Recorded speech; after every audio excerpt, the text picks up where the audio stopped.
Hi everybody. Hi everybody.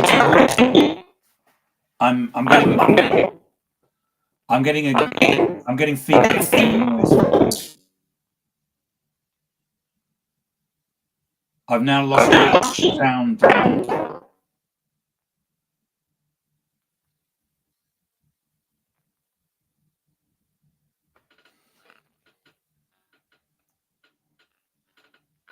Lamell, can you? I can't hear you now, and all I'm getting is feedback. My garbled. Can you hear me now? I can't hear you.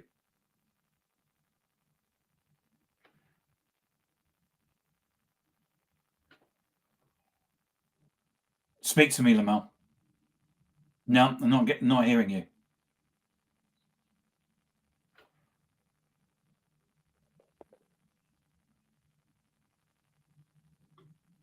Lamell.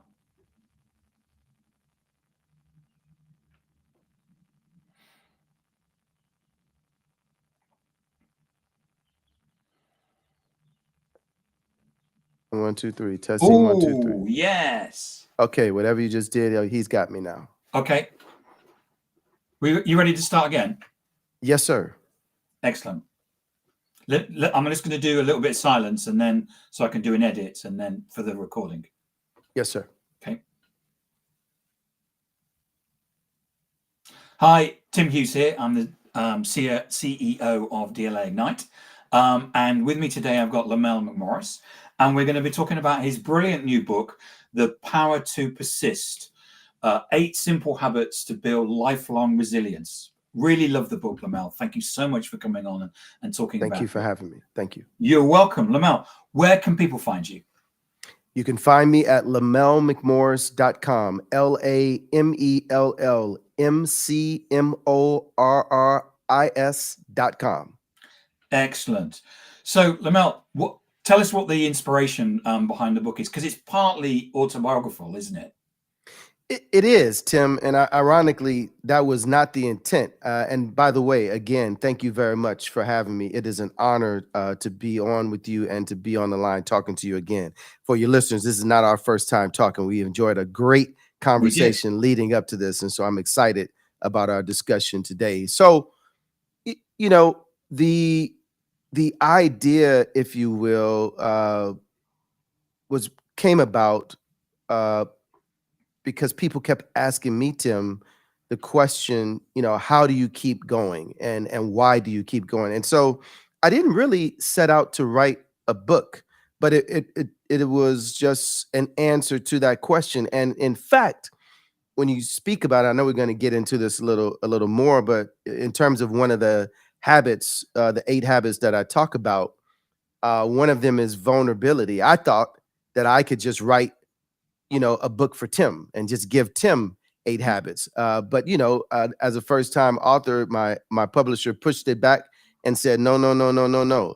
Unless people hear and see your authentic, resilient journey, it won't resonate and people won't connect. And so that's how it ended up being a bit more autobiographical than I anticipated. So, what was the moment or experience that made you realize that resilience needed to be taught, not just expected? It is, I'm talking to you right now, Tim, from the south side of Chicago, the basement, if you will, of my childhood home. And for me, my resilient journey, started as a latchkey kid growing up here on the south side of Chicago.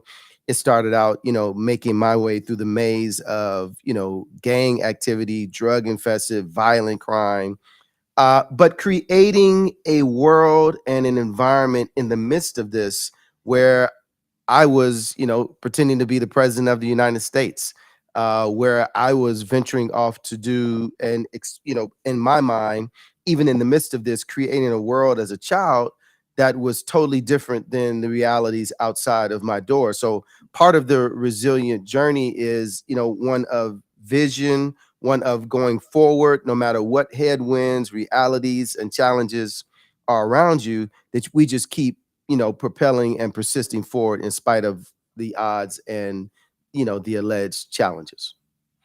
Your book outlines 8 simple habits. If listeners and watchers could only start with one, which habit creates the fastest shift and why? You know, there are 8 habits, and probably, Tim, when I started out on this journey, I probably initially didn't realize the importance of the sequence, Hmm. if you will. Uh, but I think there's a reason why I start out with the first habit being attitude and end up at faith. And I Yeah. would say that attitude very much dictates, how we go through levels of vulnerability, our ability to be doggedly determined, our ability to stay focused, and ultimately getting to that last one, yes, and our ability to cultivate a network and networks of people.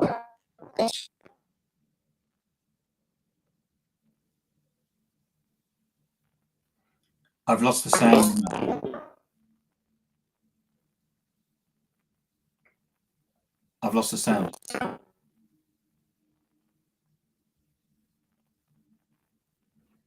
I've lost. No.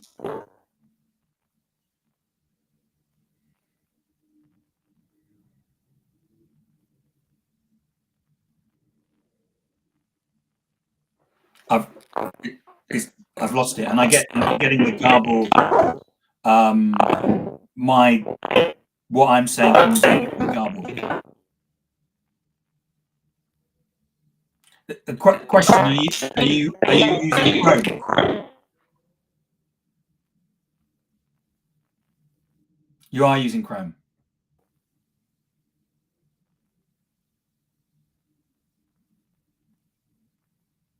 Speak to me.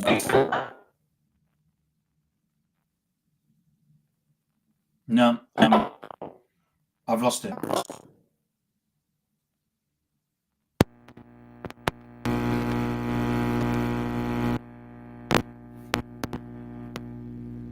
Now lots of buzzing.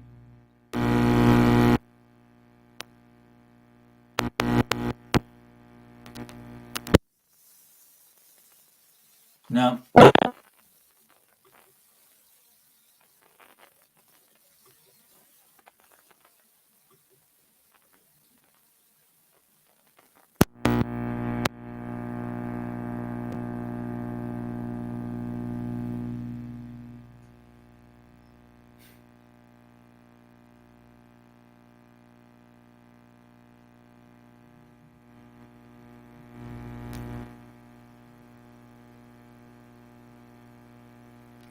Can't hear you.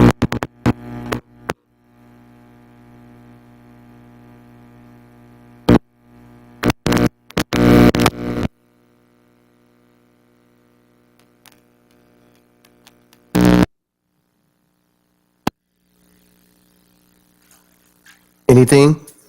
I can hear you now. He can hear me now, Yeah. and I'm getting feedback, but okay. Okay. Should we start I that can hear question? you. I can hear you on that end. Go right ahead. I can hear myself on that end. I'm sorry, Tim. Go right ahead. Okay. I hear So sound coming from somewhere over there. okay. So I'm going to count to 2 or 3. Then I'm going to ask you the question again. Okay. Yes, sir. Okay. Your book outlines 8 simple habits. If listeners could only start with one, of which habit creates the fastest shift and why? Yeah, Tim. I think when I set out and started the book, I did not realize perhaps that the importance, if you will, of the sequence. But I do now in hindsight, because everything i- that of significant importance, piggybacks off of the other, especially the first habit of attitude. And I think the fact that I sandwiched the 8 habits between attitude and then end at faith is very significant.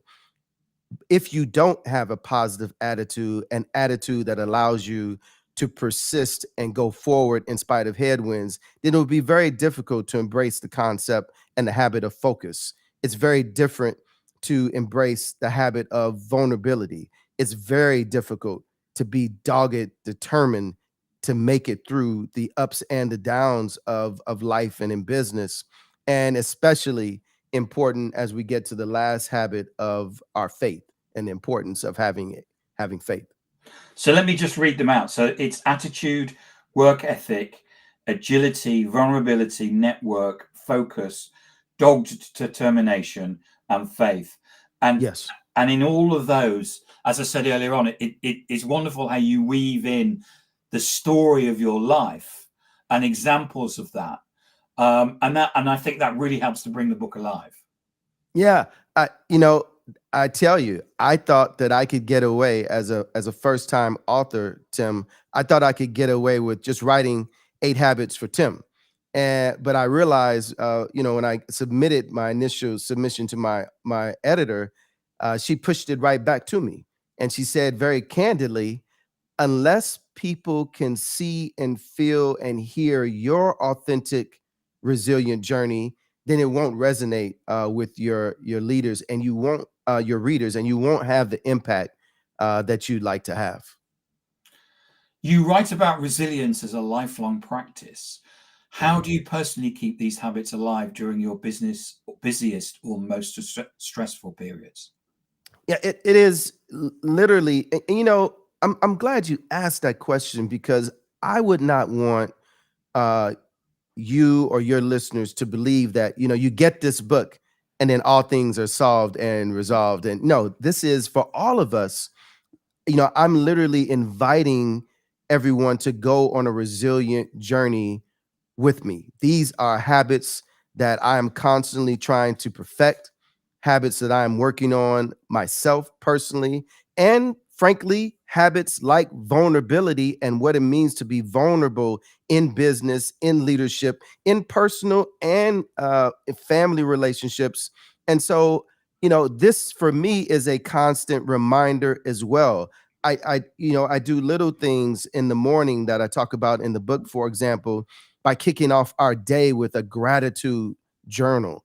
In order to shape your day and to mold your attitude, the opportunity to kick off your morning and start your day being grateful first, Tim, for the things that you are doing positively, the things that you have achieved, the things that do surround you that you can be thankful for and give thanks for.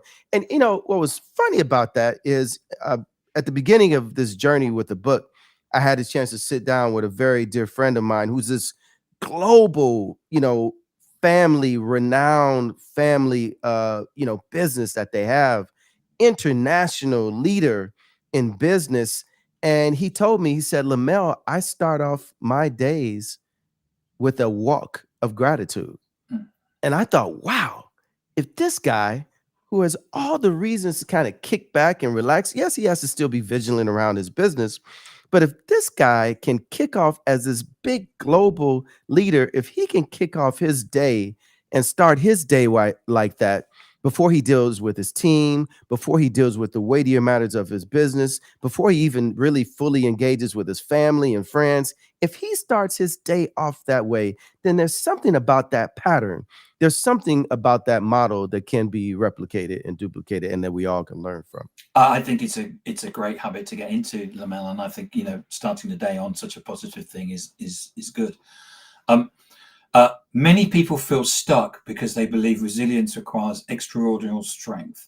How does your book challenge that assumption? Yeah, because these are simple habits that all of us have the opportunity to embrace. And it starts with very small routines, like I mentioned earlier, a gratitude journal, or challenging yourself with something uncomfortable and beginning to do that on a consistent and routine basis. But I try my best, uh, for the reader and for myself, to just think about very simple things that I've done, things I've learned from other journeys, from other people's struggles and successes. And I hope that your readers would see that these are very simple habits that all of us can wrap our arms around. In your view, what's the biggest misconception people have about bouncing back from adversity? Because you've had a number of um, downs in life as well as ups, haven't you? No doubt about it. I think perhaps one of the greatest misconceptions is that, you know, the old saying or the old song that trouble doesn't last always. People actually think that once you go over this particular hurdle, or you've made it through this this challenging time, that you're done with that. Like there are no more. Like there are no more coming around. Like no, no. Every every headwind, every obstacle, every victory is an opportunity to learn how to get better at being more resilient, how to get better at pivoting, and you take those lessons and you keep on going. But there's no guarantee, Tim, that headwinds aren't going to come, that challenges aren't going to come, that we aren't going to be faced with adversity. The question for us and the opportunity is every time how we handle them, the attitude, the mindset, the habits that we bring to the table when we face those challenges. Andrew Slesser, he's a long time watcher of ours, has said simple habits done well lead to big things. You said simple habits do lead to big things. Simple habits done well lead to big things. No doubt about it. And I think perhaps that's the real answer to your question. I think, people think that when big challenges and big problems come before us, that we have to match them with grandiose solutions. Sometimes it's the small habits, the small things that we do, the daily habits that we do, that instill the capacity, if you will, for us to address these big problems in a very cohesive way, and frankly to persist and continue to propel forward through them. So number 7 of your 8 simple habits is dogged determination. Yes. Talk to me about that. It is, that is so a lot of times, in business, especially, Tim, we get accustomed to, and it's very much connected to, a lot of these are very much connected, but we get accustomed to the things that we can quantify, the things that we can put on a chart, and that we can put on a table, and things that we can feel and touch.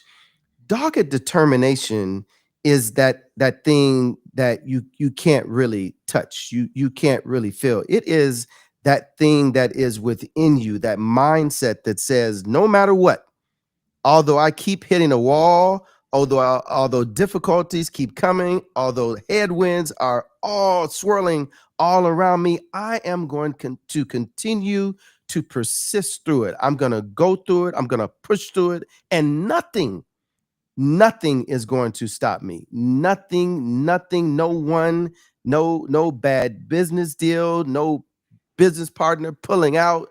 You have to keep your goals and visions in front of you. No getting fired, no economic downturn. Nothing is going to stop me from pursuing my goals and working and continuing to move forward. That's dogged determination. You speak a lot about purpose as a driver of persistence. How can someone clarify their purpose when they feel lost or overwhelmed?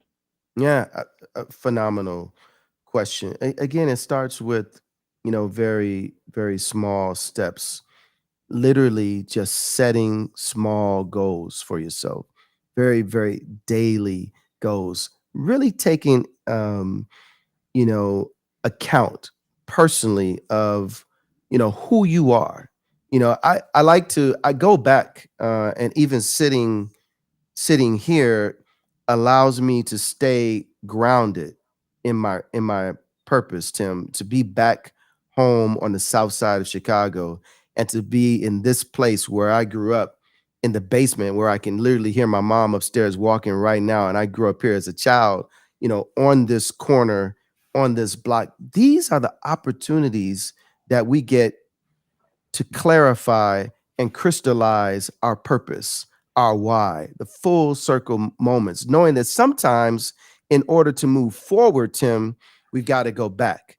So being able to come back home, being able to be in this place allows me to actually crystallize my purpose, that, I started here in this place for a reason, in order to help, in order to positively impact others' lives. And it all started in this place. And sometimes we've got to go back, as difficult as it may be, as hurtful as it may be, to go back and return to the places where actually some pain, but I believe that the blessings of life are in the stretch, when we actually do, Tim, stretch ourselves outside of our comfort zones. That's actually where we find the opportunity for the most breakthroughs. Andrew's just made the comment, improve 1% per day makes great steps forward. Absolutely. We don't need, it doesn't always have to be 90. Andrew is so right. It doesn't have to be 50. Sometimes it doesn't even have to be 10. Just taking little baby steps, right, on this journey helps to get us and keep us on the path that we need to be on. So can you share a story from your own life where one of these 8 habits became the turning point during a difficult time? Yes. And I talk about it in the book. I can give you a couple. One happened in 2016. I was literally just sitting in my office in Washington, D.C., with my team at that time, and which I still do. I have a government relations consulting firm. And at that time, I had a sports agency actually representing athletes in the National Basketball Association and in the National Football League. And I received a call from my business partners, the leader of his office, informing me that my business partner, without any notice, without any heads up, no longer wanted to be in business with me. And I had less than 24 hours to clear out my office, team, etc. As you can imagine, the shock. I remember reading about it in the book. Yeah. The shock of that. And what I've come to realize in that moment, Tim, is that I frankly didn't have time to be overly emotional. So the habits of agility that I talk about in the book, what we just finished talking about, dogged determination, right? An incredible amount of focus to figure out, okay, I need to get out of this office. I need to rebrand, keep my clients and keep everything going. I literally, Tim, had to move furniture in the middle of the night. I had to secure additional office space. We found office space in the building. My assistant and I literally had to move our furniture. I found some guys cleaning up who were working in the building late to help us move furniture. It is all those things, right? Those habits. And that's why I'm able to talk about this, I hope, from an authentic standpoint, because these are things not just that I read about. These are things and habits that I actually had to live in, sometimes a moment and an instant, not just over the course of my life. Great examples. Thank you. For leaders, how can resilience habits be modeled in a way that positively influences teams and organizational culture? Yeah, I love it. Great question. We are literally right now putting together a framework based on our observations and some of my previous work, where in order to change cultures, and this notion of resilience being measurable, just like we do profits and other aspects, being able to put this in a way, in metrics, to change the culture of work environments and the dynamics and the way teams work together, meet together, and frankly, how leaders lead. This notion of what it means to be vulnerable in a workplace that is not constraining, but is actually liberating and freeing, in order to get the best innovation, in order to get the best input, and in order to get the best out of your teams, and to demonstrate humanity. And I think that's the opportunity that we have to bring, not just in our personal lives, but in the business setting, to put this framework together so that you're not only creating a more resilient team, but frankly, you're creating more resilient outcomes internally. And that actually leads to the opportunity to build more resilient communities in the places where you do business. Because it's interesting you talk about community, because you talk about network and you talk about faith. And I was going to, so my next question was, what role does community play in building resilience, especially in a society that often glorifies individual grit? Yeah. So what I've found, especially in business, you cannot separate um, how you show up in community from your ability to have successful bottom line profitability in your business. Especially if your business involves, you know, being engaged with customers, Mm. right? I'll take, for example, I think a good example here would be, let's take energy, right? There's on one hand the desire to make a profit and to put forth rates in energy in order to stay in business, but at the same time, you have to build a grid.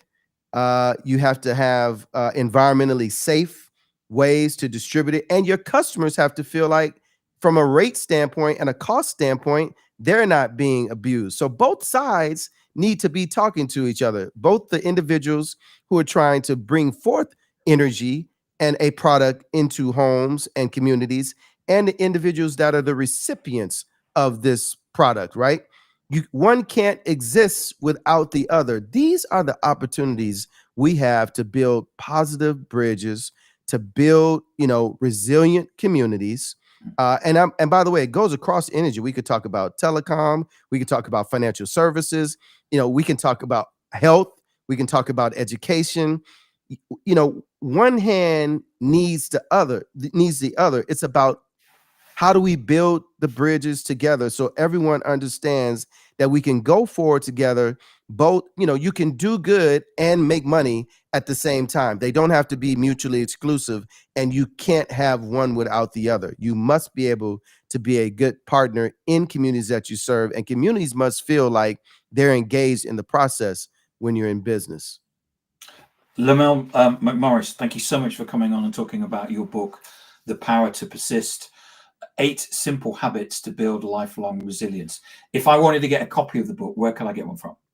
Thank you, Tim, and thank you very much for having me. The book is available everywhere books are sold, especially on Amazon, and you can even go to lamellmcmorris.com, as I stated earlier, LAMELLMCMORRIS.com.